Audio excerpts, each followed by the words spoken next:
Në këtë rast është krijuar një perceptim që nëse bie Belinda Balluku mund të bjerë rrjedhimisht edhe Edi Rama.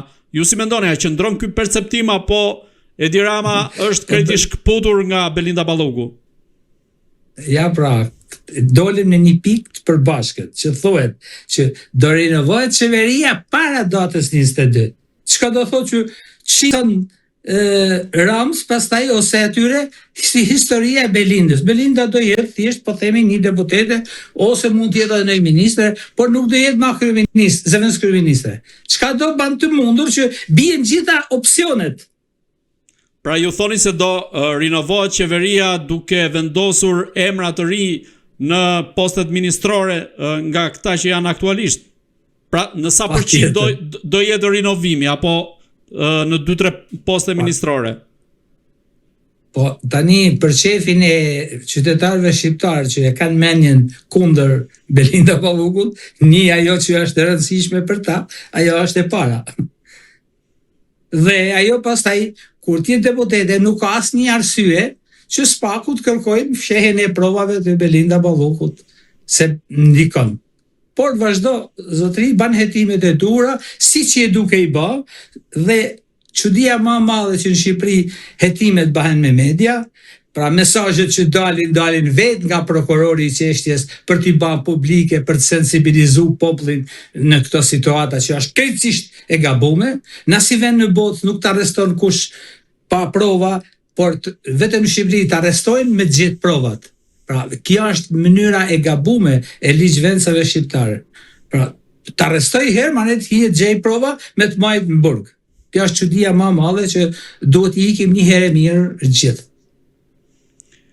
Zoti Pietra, si e keni lexuar konferencën e fundvitit të kryeministrit Edi Rama, i cili mbrojti të gjitha aferat e tij korruptive për të cilat akuzohet, madje edhe oligarkët me të cilët mund të ketë lidhje, për cilët tha do t'i takoj sa herë të dua. Në këtë rast, Edi Rama është duke paralajmëruar një frikë konkrete për pushtetin e tij, apo është duke shtrënguar radhët, siç thatë edhe ju, që mund shkojë drejt rinovimit të qeverisë? Kam thënë që ai regjizori i Edi Rams do t'ja ketë zili edhe Hollywoodi, sepse ai është një nga të gjitha këto veprime i ban për çu ujtë e burimi i tij. Dhe Edi Rama, nëse e keni pa në momentin e arrestimit të Erion Velia, shkapet të duart atje për Tavalin, thu se u bën nami. Pra janë gjitha finte, pra janë filma, regjizim.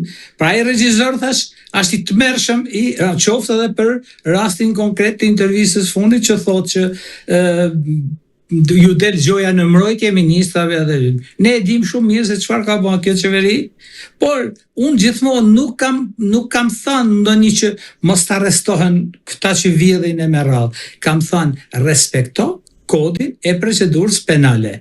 Ti mos e kap atjetrin, vetëm kapen bazë ligjit. Nëse ti e kap në kundërshtim me kodin e procedurës penale, ai do të rrshasin dhe nuk mundesh mbot që ti ta dënosh. Si që ishte rasti i Lulzim Bash, ose e mani men, që e la një afat 2 vjeçar, dhe lek t'i futin gjep Lulzim Bash, dhe pastaj qa u bëha si gjatë. Zoti Pietra, në një nga skandalet e fundit që ka dalë lidhur me pushtetin e Edi Ramës, është edhe ajoja Ergysa Gasit, i cili kishte filmuar gjithçka në zyrën e tij, deputet, drejtor që shkonin dhe takonin. Çfarë tregon sipas jush ky rast dhe vetë lidhja e pushtetit me krimin? Nuk përjashtohet mundësia që edhe ai është i detyruar që të kryejë këto veprime nga një person i tretë. Pra, që çfarë do thotë që çdo veprim që bën, ma identifiko mund që unë ta kam parasysh. Po ai raportonte për Edi Ramën në këtë rast. Po, raportonte për gjithë ai, por ideja është që dikush pra ja ka thënë to që të marrim informacionet e nevojshme për gjithë qeverinë, për gjithë ata që ti bashkëpunon. Dhe ai siç duket ka rreziku jetën e vet në këtë fakt, sepse nuk mund të arrish të bash regjistrimit të kësaj natyre dhe të jetosh më as nuk duhet që të ngris një problem tjetër, por që një veprim i tillë është veprim i ndaluar me fe, me çdo gjë. Zoti Pietra, ju thatë se Edi Rama pritet dhe ka gjasa që të rinovoj postet ministrore të qeverisë tij. Nisur nga kjo premisë, sa të gjatë ka jetën qeveria e kryeministrit Edi Rama, nisur edhe nga skandalet që kanë ndodhur përgjatë qeverisjes së tij? Çudia më e madhe është që edhe ata nxënësit e shkollës 9 vjeçare din ta bëjnë një llogari me dorë. Sot, a ka njeri që do të largohet nga puna me dëshirën e vet? Më thuj, a ka njeri? Sot, pra të punësuarit e tij janë pjesa më e madhe që janë në votime. Dhe këta dalin gjithmonë në votime. Votat e tyre pra janë të padiskutueshme që marrin mbi 70% të parlamentit shqiptar. Sepse janë punës. Tani a ka mekanizëm? Nuk ka. Nuk mundet askush ta zbërthej. Përveç asaj, Edi Rama fut pastaj edhe pjesë të tjera në përçarje në Partinë Demokratike, por edhe ato i ban me pagesa. Ai zotit i zbulosh të pagesa, është tjetër gjë. Por të gjithë janë klyshte, ata që janë deviju nga Partia Demokratike, janë klysh të Edi Ramës, të cilët marrin interesa ekonomike ose marrin pare për të bërë këtë veprime. Pra, për çaje sundo ka qenë gjithmonë. Pra, për dashur me sundu duhet për çash. Por për çash për të bërë mbi 70%, por jo, se 70% e ka të sigurt. Sa don që të kërkojnë ta të hynë në votime, sa don e kanë 100% të fitume, sepse pjesa më e madhe dhe demokrat më të flakt të Partisë Demokratike kanë ikë nga Shqipëria. Pra, nuk vinë më, edhe ato vota që i kanë fut herën e parë, do vinin dhe për të numëruar në zotëri këto vota. Unë jam pushtet, unë i numëroj, unë i jap lekt, unë i baj këto veprime të gjitha në Shqipëri. Dhe askush nuk mundet që të arrin të më kuptojnë mund se qa numërova. Ti fut qatë dushë në kuti, ato do i numërojon. Dhe logjika të qënë që kur ke numrin më të madh të votave në Shqipëri dhe të votuesve, ti je 100% i sigurt. Dhe jo pa qëllim ka thënë, unë largohem kur duan. Tani, a janë zot ta me zanë Edi Ramën me këto gjana? Nuk kanë, ta them unë që s'kanë. E vetmja gjë mund shkojnë tek e shoqja Linda Rama. Nëse ata arrin atje, automatikisht bëhet një marrëveshje për të lënë pushtetin. Kjo është. Nuk ka mekanizëm tjetër që Edi Rama t'ia lënë pushtetin kuj. Kjo marrëveshje a parashikon krijimin e një qeverie teknike dhe më pas për ta çuar vendin në zgjedhjet parakohshme? Çohet qeveri teknike, ne kemi të vërtetu me këto. Edhe i herë shkojnë në qeveri teknike, qose marrën, edhe gjithë u shitin. Po. Gjithë u shiten ata zotëri. Ç'a do të thush tani? Ti do shkosh në mbledhje me qeverinë e ishte në rastin e marrëveshjes së 17 majit. Po.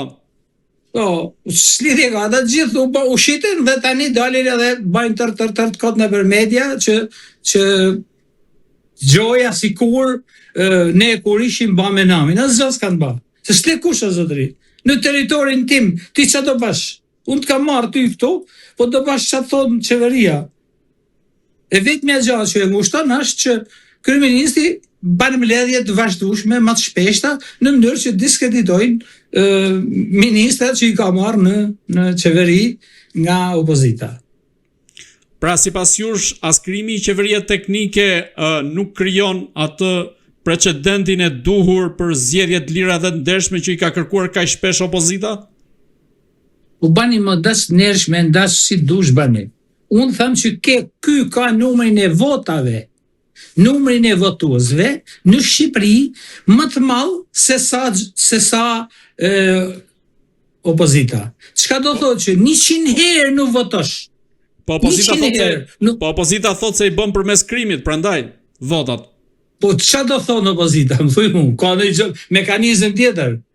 Po kjo logjike më nuk dorë, unë thash një student 9 vjeçar për të bënë një kalkulim, një llogari, arrihet në këtë konkluzion, që nuk mundet të botë që që t'ja marrësh pushtetin me votë.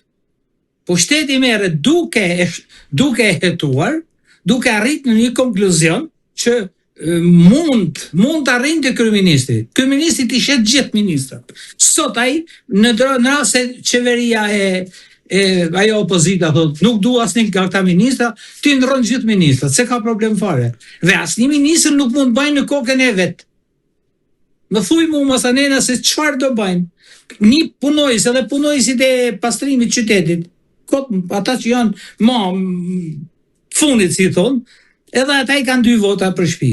Llogaritë, asnjë gjë mos shiko. Zoti Pjetra, dhe i pyetje fundit, a mendoni se fundi politike Edi Ramës do të vijë nga vetë struktura e posaçme apo nga Shtetet Bashkuara të Amerikës, duke qenë se ai ka dhe një dosje mjaft delikate, siç është ajo e Charles McGonigal? Po t'ishte Amerika se kishte prit ka gjatë atë dosje, por megjithatë, e vetmja gjë është ajo që ka thënë dhe unë se harroj asnjëherë, që kur do me lan pushtetin e lan.